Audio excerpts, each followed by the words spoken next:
Hi guys, welcome into the channel. My name is Sarah. I'm a mindset mastery coach, transformational hypnotherapist, and attachment style expert.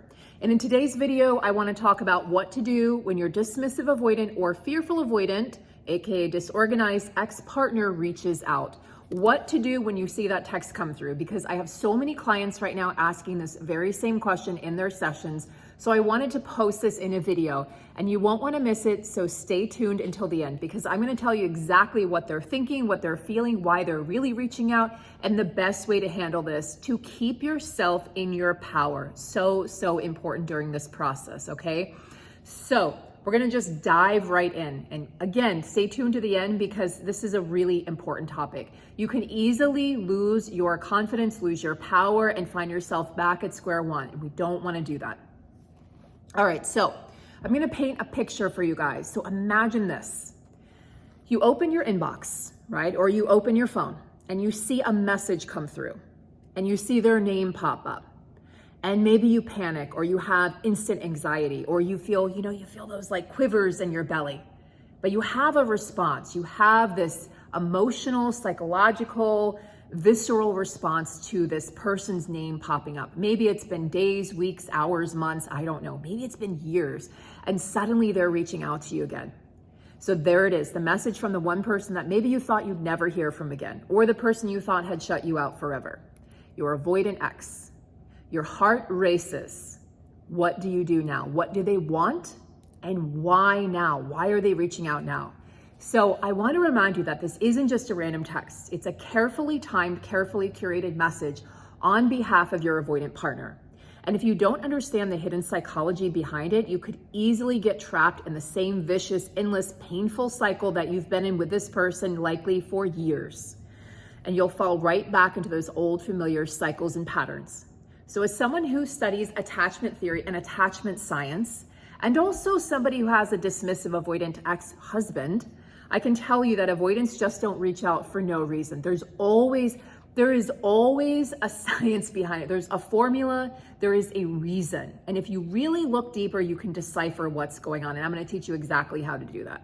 So there's a deeper hidden meaning to this message. This letter or email or text message isn't just about them missing you. It's about control, comfort, and really their own limiting beliefs and fears playing out. What do I mean by this? I'm going to explain. So you know how they keep you at arm's length, right? Your avoidant partner is always just baiting you in just enough and then pushing you away, especially the fearful avoidant. They're keeping you just close enough to kind of touch you, but far enough away to stay in control at all times. Sound familiar? All right. So you're in, you're following. All right. Before you respond, you need to understand how to handle this. I'm going to break it down for you in this following section. See, they push you to create this false sense of safety, right? They push you away. They push you away and they're like, okay, I feel safe now. That person's kind of there, but they're at arm's length. I can still reach for them if I need them, because you probably have always been at their beck and call to some degree. But when they sense, and they will, they have this innate ability to sense when you've moved on. I swear to God. And that moment that they sense that you might truly be gone forever, they will panic. They will reach out, but not for the reasons that you're hoping for. And this is so important to understand. They haven't changed and they're not ready.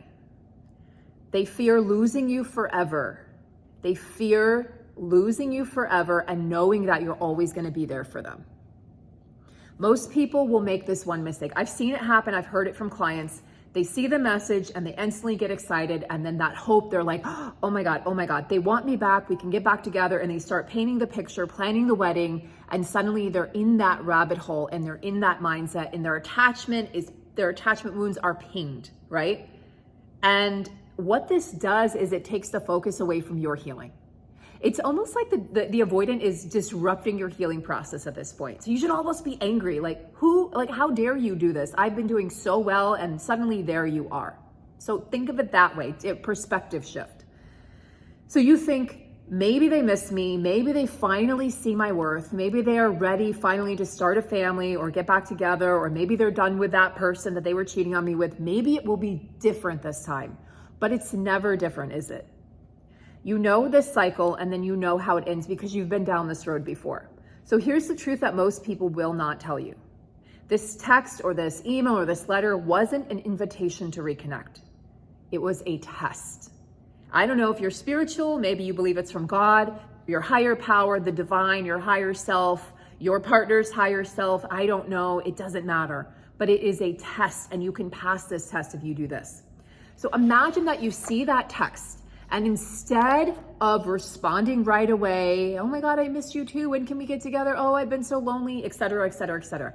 Instead of that, you do this. You see that message pop up on your screen, on your tablet, your iPhone, whatever, your computer, and instead of panicking and rushing to reply, you just pause. You just step back, step outside of yourself, and you take a deep breath. Maybe you take a couple deep breaths. You recenter yourself, you find your center, and you remember your agency. You remember who the fuck you are. You remember your self-energy. There's a concept in internal family systems called self-energy. You remember your self-energy. And that's the energy that we have given away and forgotten that we have. That is our gut instinct. That's our core. That's our truth. That's our vital life force energy. That's our chi. That's everything. That's who we are at our core. Beyond the labels and the names and the genders and the this and the that, and I am this and this is my label and I'm XYZ. It's beyond all that. Your true self, okay? So suddenly now you feel empowered, you feel calm, you feel centered, you feel confident, maybe even bold, and you feel self-assured as you remember who the fuck you are. And remember, it's you who holds the cards and the power, even if they're the ones that ran away, even if they're the ones who ejected from the relationship, even if they betrayed you, you were discarded and blindsided, and they made the decision to divorce or separate or break up with you, or they just disappeared, which happens all the time with avoidance, especially dismissive avoidance. Even if that happened, you are still in power right now. And this is not a game.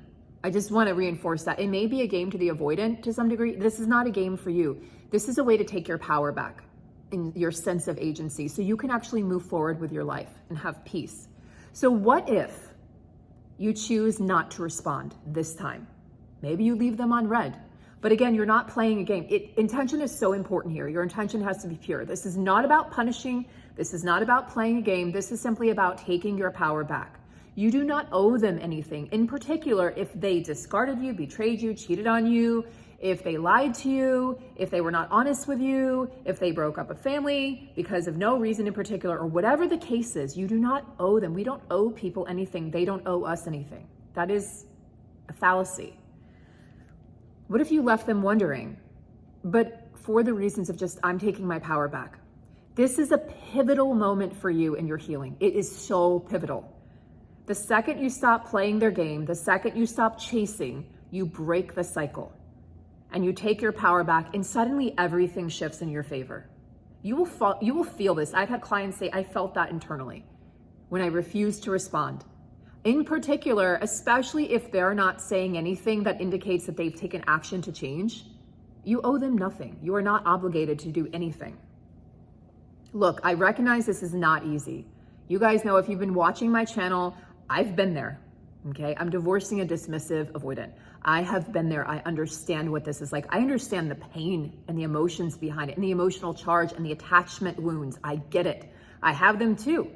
And honestly, the best attachment style specialists have been through it themselves. Like, look at Diane Poole Heller, for instance. She will tell you, like, if you listen to her telling her story, she will tell you that she had her own attachment wounds, and that's how she became an attachment style expert, an internal family systems expert, because she was going through her own issues, her own pain. So the pull of attachment, the pull of the nervous system to this person, and the pull from the avoidant can feel very hypnotic and addictive. It can feel like a drug, like you're just like, I have to have this drug, right? Have you ever felt like that? Like, especially for my anxious, ambivalent attachers, you can feel, it feels like I have to have this person. My sense of self depends on this person. No, it does not. But it can feel like that. But your power lies in your ability to finally break free, break the cycle, break the addiction, break the hypnotic trance that this person has on you. That I've seen it in I have CEOs, okay, that are my clients. I have stay-at-home moms. I have incredible, intelligent people This is not about intelligence. This is about your attachment wounds. You can be so logical, so analytical, so intelligent, and you can still miss the boat when it comes to attachment wounds and attachment theory, because you can't heal it from here. You have to go into the body, and that's the work that I do. So here's what I want you to do next. If you're serious about healing and you're serious about reclaiming your worth, reclaiming your power, and breaking free of this control and grip and addictive hypnotic power that your ex-avoidant has on you, click on the link below in the description box. And that's to schedule a free 20-minute call with me, just a chat, a discovery call, where we can talk about what's going on and we can see if we're a good match to work together. Because I promise you that going back to that person when they're unhealed is not the answer. You're going to be severely disappointed. It's going to be even more painful every time it happens. And likely the cycle will speed up every time. And people go back to their exes, especially if it's toxic or traumatic, about 7 times. It gets worse and worse. The cycle gets shorter and shorter.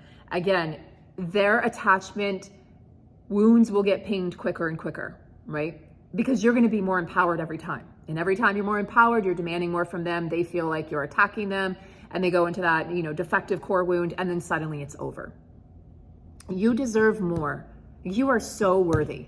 You deserve more than breadcrumbs. You deserve more than little, trinklets of love and trinklets of affection and attention. You deserve more than being confused. You deserve more than uncertainty from this person.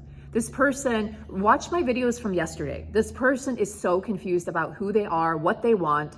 And if a person doesn't understand themselves, there's a quote, if a person's at war with themselves, how can you expect them to be at peace with you? They're at war internally. They are at war with themselves. They loathe themselves. This is a very sad reality. Like, I could feel that in my gut when I said that. It's a very sad reality. But these people, I don't like that phrase. Let me rephrase that. Avoidants that are not healing, that are not on the path to healing, they have work to do. And I was actually on a call today with Diane Poole-Heller and a colleague of hers. And it was stated that attachment wounds take a long time to heal. And I was like, oof, I felt myself wanting to just negate. I didn't want to accept that. And I'm like, you know what? They do. Now, hypnosis can help, and obviously you have to start somewhere, right? So attachment work can help, getting into the body, somatic work helps, all of those things help. And you can make great strides in a short period of time.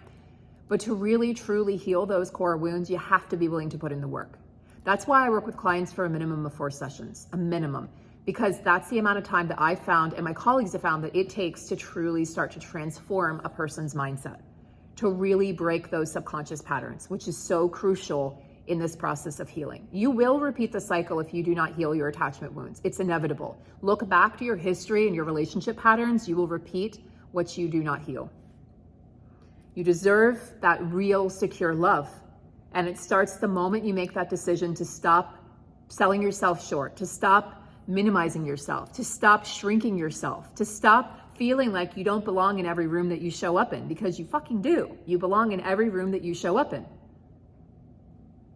And if you don't know that, let me help you understand that. That is the work that I do. I empower my clients. I help you get back your sense of agency. And we get you to a point where this person is no longer a priority. And that if this person comes back, they're going to have to prove that they're worth to you. They're going to have to prove that they've done the work. You're going to turn the tables. Again, it's not a game. This is not, we're not doing, we're not battling this person. We want this person to heal. But you might just find, and so many of my clients have found this, they'll come back to me months, years later. You know what, Sarah? I don't even want that person anymore. I can't believe I was attracted to that person. Because when you heal, pardon me, when you heal your attachment wounds and you become more secure, you're going to look at secure people and go, ooh, that's attractive. And you're going to look at those avoidants and go, I don't fucking think so. Been there, done that, have the t-shirt, have the sweatshirt, have the socks, right? Shoelaces, whatever, the pens, I don't fucking know. But you're going to go, you know what? I'm not doing that. We're not going down that road again. Like, you can see that person, love them from afar, and wish them well and wish them healing, and still go on your way choosing yourself. Choose yourself every single day. I hope to see you guys on a call. And please, please, if you're interested in a free group hypnosis session via Zoom, because I want to be able to reach all my people out there, all my viewers, all my clients who live, and I have clients all over the world, then please let me know in the comments below. I will be launching that in April. Well, not launching, but it will be my first one that I'm offering through YouTube. So I'm going to offer that to you guys totally free, no commitment necessary. We're going to hop on a call together, probably 90 minutes. I'm thinking maybe 2 hours. Maybe I allow more time for questions. And I also want to bring a special guest on. I want to start bringing guests on. There's actually somebody local who's another hypnotist and does really cool work with frequencies, and he wants to come on and talk about that. So we'll do that in the future, maybe in the summer. But look out for that information. Look out for my website launching soon and all the information on that. And also look out for my Patreon launching very soon, because I'm going to start posting a lot of written content. You'll find a lot of written content on Patreon, because the written word is my true love. The spoken word is my second love, but the written word is really where it's at for me. So look out for that. I'll be relaunching that very soon. And I think that's it. So have a beautiful day, guys. Thank you very much for tuning in, and I'll see you in the next one.